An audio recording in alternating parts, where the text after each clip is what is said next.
নমস্কার ভিউয়ার্স, প্রিয়াঙ্কা লাইফস্টাইলে পেজে আপনাদের আমন্ত্রণ জানাই। আজকে আমি আপনাদের সাথে শেয়ার করব খাসির মাংসের পাতলা ঝোল রেসিপি। প্রথমে আমি মাংসে লেবুর রস দিয়েছি।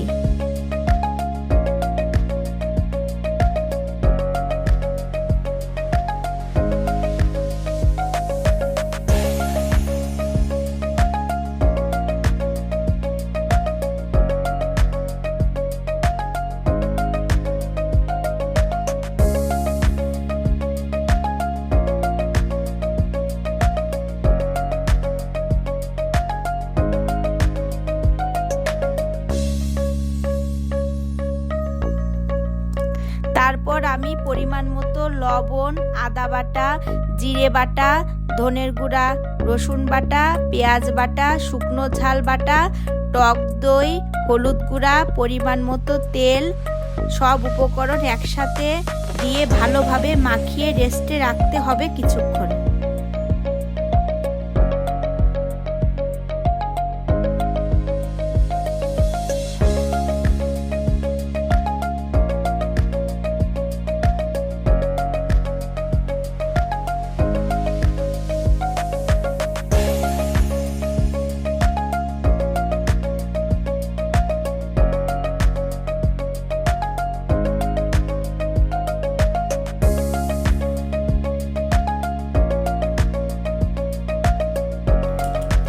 এবার কড়াইতে তেল দিয়ে কেটে ধুয়ে রাখা আলুগুলো একটু হলুদ ও লবণ দিয়ে ভেজে নিতে হবে।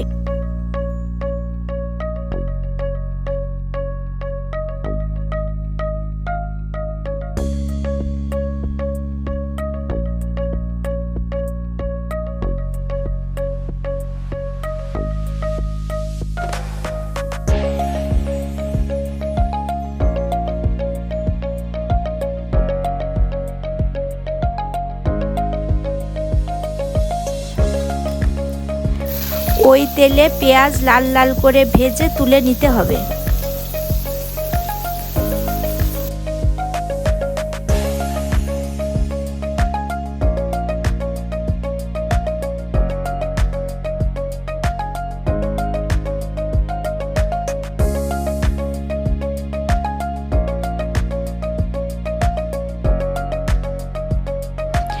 এবার ওই তেলের ভিতর কয়েকটা তেজপাতা, দারচিনি ও এলাচ দিয়ে ফোড়ন দিয়ে আগে থেকে মশলা মাখিয়ে রাখা খাসির মাংস দিয়ে দিতে হবে।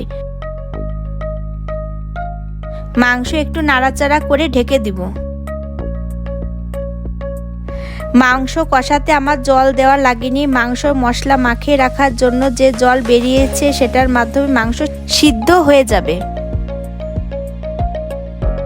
কিছুক্ষণ পর ঢাকনা উঠিয়ে আবার নাড়া দিতে হবে। এভাবে মাংস কষাতে হবে যতক্ষণ মাংস সিদ্ধ না হয়। মাংস সিদ্ধ হলে মাংস চারপাশ থেকে তেল ছেড়ে আসলে এমন সময় মাংসের মধ্যে কয়েকটা আস্ত রসুন আর ভেজে রাখা আলু দিয়ে একটু নাড়াচাড়া করে আবার ঢেকে দিতে হবে।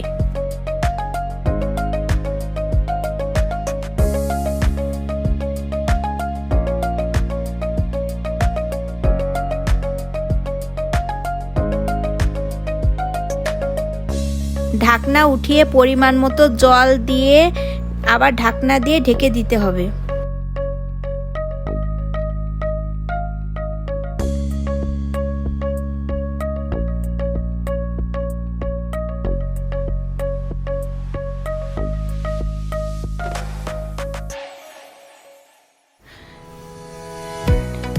ঢাকনা উঠিয়ে নামানোর আগে গরম মশলা ও ভাজা জিরের গুঁড়া দিয়ে একটু নাড়াচাড়া করে কিছুক্ষণ দমে রেখে নামিয়ে নিতে হবে।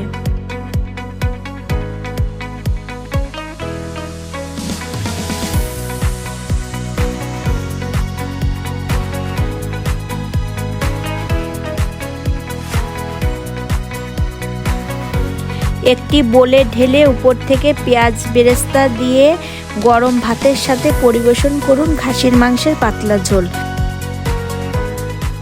রেসিপিটি ভালো লাগলে লাইক, কমেন্ট, শেয়ার, সাবস্ক্রাইব করতে ভুলবেন না।